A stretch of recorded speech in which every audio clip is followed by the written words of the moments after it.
You may not be aware of it, but there's a big controversy in Washington with the EPA as to whether or not they should let states increase the amount of alcohol added to gasoline. What we hope to show today is that there is no increased pollution from E15 or 15% alcohol over 10% alcohol, and there's no reason to delay allowing states to do what they want to do to clean their own air. With that, let's go to the shop. The vehicle we're going to be testing today, it's the 1979 Pontiac Trans Am that Daryl Hannah drove in Kill Bill. So by anyone's definition, this is an older vehicle. And this is what the EPA claims to be worried about, which is possibly older vehicles won't be able to run E15 or 15% alcohol and be as clean as they would be on gasoline.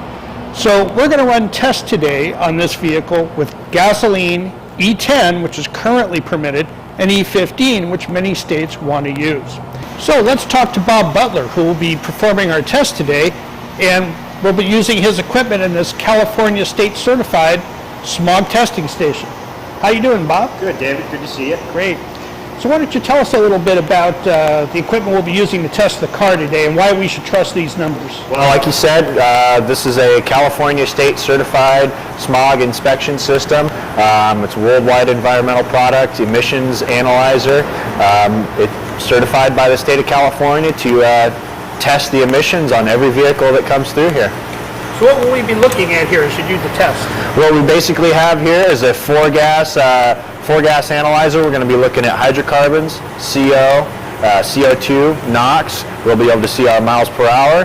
And what we're going to do with this setup is we'll be able to test the vehicle at 25 miles per hour with a 25% load on the vehicle. And what that'll do is that'll simulate basically a portion of an actual official smog inspection that this vehicle would receive. We're starting with E15 right now. We're going to be testing E15.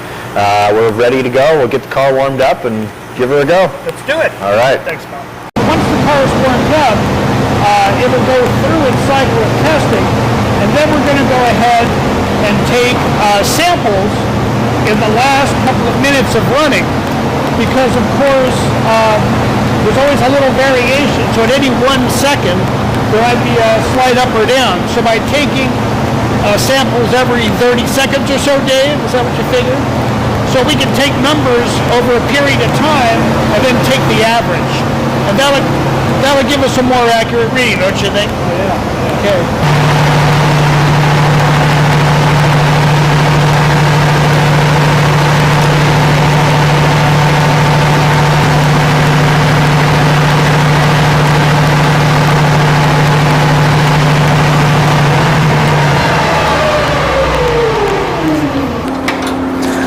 How we look? You know, we're getting some really, really low readings with E15. I was pleased to see that. There's our time marks on them. That's minute 30. Minute 30, 2 minutes, and 2:30. Okay, so there they are, 4 in a row. And it looks like the hydrocarbons settled down pretty early to be pretty steady, but the NOx kept going down as the test went on a little bit. So I guess it takes a little time for the vehicle to adjust, and when it's going from idle and then running down the road. Definitely. So it's good that we did a 2-minute test or so to see what was going on. Okay, well, I guess we've got some pretty good numbers now for E15. So now we'll switch fuels and take it out for a test drive so the car can learn the new fuel. Adapt it to that next fuel mixture rather than in between. Yes, and adaptation is the key word. Okay. So what we're going to do now is test E10, which is what the federal government permits, and then we'll see what those numbers are before we go to regular gasoline. All right, so, okay, Dave, you want to run the test, and I'll stand back. So, Bob, we didn't ask this about E15, but would E10 and E15, looking at these numbers, pass? Oh, absolutely. To me, those look like below average and definitely passing numbers. Well, so there's E10. We've got 2/3 of the test done. So now it's time to compare to what we in California call regular gas. But it's not really regular gas, is it, Bob? Not exactly. All California gasoline sold at every gas station Every pump in California has up to 5.7% alcohol already in it. So why is that little bit of alcohol in the gas? Basically, as you said earlier, it's to oxygenate the fuel and to decrease the CO emissions. So even though we're going to be testing raw gas here, we're likely to see pretty low CO emissions on our test. We should, yes, because we already have a portion of alcohol in the gas. Darn, I was really hoping to test the really nasty stuff, you know. So this is E15, which is as close to pure gas as we get in California. So as we predicted, the carbon monoxide is still pretty well cleaned up. It's not a big difference. That alcohol does a nice job. Boy, I really wish we had some raw gas to test this though.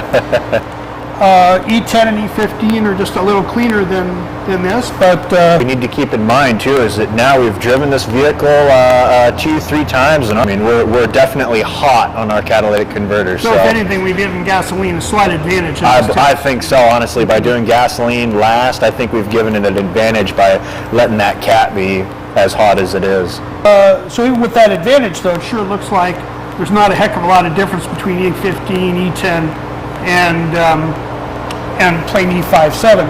So it really looks to me like the EPA doesn't have very much to stand on. Now, one of the things we really did notice with the more alcohol we put in is the hydrocarbons kept going down pretty well. Yes. Roughly, what would be passing for a car like this in hydrocarbons? Roughly passing should be right around 100 parts per million on the hydrocarbons. Right, so we're down here, 80% less. Absolutely. Just with 5.7% alcohol. Mm-hmm. So, it's pretty dramatic how a little bit of alcohol goes a long way to reduce the hydro. But I think we've proved very clearly that E15 is a suitable fuel and that states ought to be able to mandate that of the oil companies in their regions. What I have here is the best reading for E15. So that's this top one right here. And this one was the best reading for E57, or what passes for regular gas. So this is what you have in the tank today out there in California. This is what we would have if we were allowed to have E15. So you can see across the board, everything is lower with E15, lower NOx, lower hydrocarbon. These readings are 99% plus cleaner than the CO allowed by state law for this car. Both the E15 and the E57. What's the maximum hydrocarbons allowed for this car legally? Maximum hydrocarbons allowed at 25 miles per hour is 159 parts per million. So here we're looking at something that's only a couple of percent of the legal amount, almost not even worth mentioning. And this is over 4 times as much without the E15. And let's look at the NOx. NOx, our maximum allowable at 25 mile per hour is 1,137 parts per million. So with E.57, this one, and E15, we're over 99% cleaner, and we're not being permitted to use E15? I don't get it. So, any alcohol is good alcohol when it comes to being put in gasoline to clean it up, and it seems like the more you put in, the better. And, the surprising thing is the EPA knows this, and yet they have to test it again. So, what's going on here? Why are we not, here's the proof. We just take this car, we show you very consistently that E15 is better than E10, and all of it's better than gasoline by itself. So what I have to say to you is that you have some action to take. Bob and Dave and I are standing here, and we just showed you that there's really no reason to wait any longer, and you need to put the pressure on now. This took a lot of people to pull off. This is Bob Butler from the historic Highway 40 Auto Care Center in Auburn. We have Dave Stoltz from Pacific Flyer, who did all the mechanic work. Of course, we have to thank Daryl Hanna for providing our car for this test and the conversion.